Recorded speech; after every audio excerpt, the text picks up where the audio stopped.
going on a 3-day hiking trip to Mount Hehuan next month.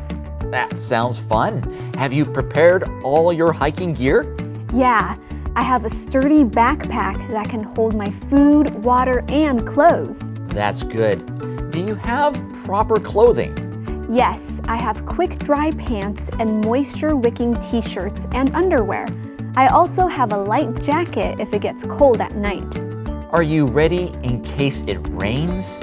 I think so. I also have a waterproof jacket and pants. That should keep me dry. That's good. Do you have the right shoes? I have a good pair of hiking shoes. Well, have fun. Oh, don't forget to bring a first aid kit and a knife. They may come in handy. First aid kit. First aid kit.